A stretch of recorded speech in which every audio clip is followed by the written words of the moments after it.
In this video, I'm going to discuss and explain wire termination labor. And what do I mean by that? I mean that when you're estimating projects and you have to install pipe and wires, those wires need to be terminated on both ends. Sometimes it's from a panel to another panel, or sometimes it's a circuit breaker to another panel.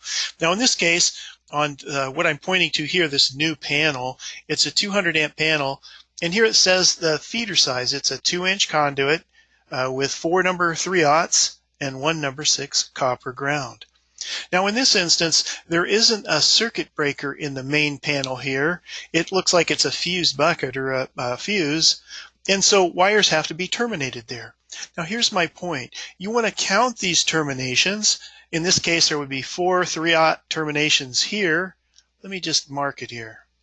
I'm going to mark it on the mark it on the plan. There would be 4 3/0 here and 1 number 6 ground, right? The ground wire also. And also at this side there would be 4 3/0 wire terminations and a number 6 wire termination. Now it takes time to terminate wires, so it's necessary to capture that in your estimate. Now next I'm going to show you on the red Rhino screen where you find wire terminations. Now on my screen you'll see that I have red Rhino open to an estimate. Now let me just scroll up here. We have a product catalog in red Rhino, and I happen to know that wire terminations is next to circuit breaker termination labor in product 8000. So I'm just going to click on this product 8000. I'm going to go down here to look for circuit breaker termination because wire terminations are right below it. And it's right here. See that? So if you're terminating circuit breakers, you didn't put that here. I have a different video on that. But wire terminations is here. So when you click on wire terminations, it populates them down at the bottom here. And now, again, we said we had a total of 8 3/0 and 2 number 6s. So I'll go find my 3/0 copper, and I'll put in 8 of those. Remember, it was 2 3-phase 4 wire, so 4 or 8 total I'll put in. And then there was 2 number 6 for ground wire terminations, 2 of those, and I'll just click add. It populates to the right, and I click save. Now it does, of course, only input labor for termination. Now what that does is it gives time in your estimate for your guys or you to strip the wire back, right, and to make it up and terminate it. Okay, so that's what that's for. I'm going to show a couple more examples on blueprints and go on with that. Here's a new set of plans up with a single line diagram. Now just an observation here is there's a ground point or ground bus here that also needs to be terminated too. So it shows the ground wire sizes on here. You just make sure and count those for wire termination labor. Again, somebody has to strip it back and make it up to that ground bus. So you want to add labor for that, wire termination labor. Now, here's an example of a panel with several different sizes of circuit breakers. Look at this. Here's a 150 amp 3-pole circuit breaker. You would input the circuit breaker for that, but what I'm talking about is the wire termination. So it would require wire terminations at the panel side, right?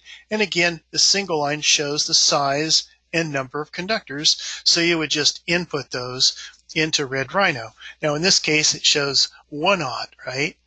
4 number 1/0, 1 number 6, and 1 number 6 isolated ground. So you would go input those into red Rhino. In this case, it's a 200 amp panel. Okay, so you'd input the 4 number 3/0 and 1 number 2 copper bond. See that?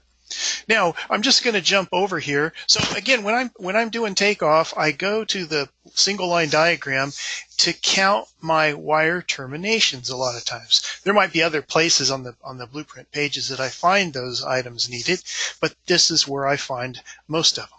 Okay, here's a point. This is a 400 amp panel, and there's 2 3.5 inch conduits with 4 500s. So in that case, see, there would be 8 500 MCM that you would add for terminations at the panel side. Now, if this was a circuit breaker, main circuit breaker, as opposed to main lug only in this panel D, this 400 amp panel, then you would just count a circuit breaker termination there. But in this case, it's not. So it doesn't show there's a main breaker. then you would count wire terminations. Okay, so again, this one it would have 8 500s total because it's parallel, 2 parallel, and it would have 2 1/0s. Now we'll go to Red Rhino and do that now.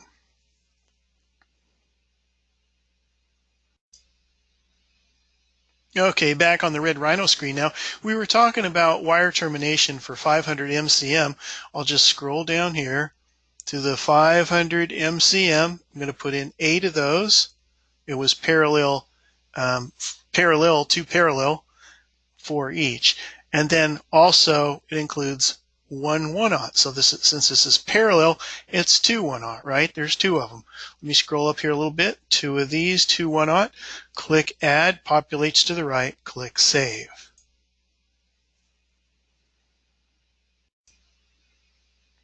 Here's another example of where you would want or need to account for wire terminations, and that's for disconnect switches.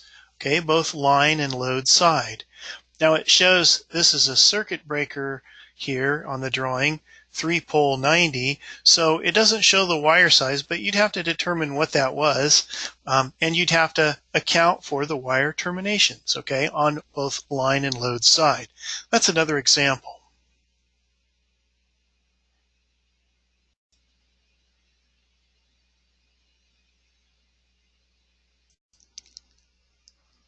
Okay, here's another example. It shows a transformer, 75 kVA transformer in this single line.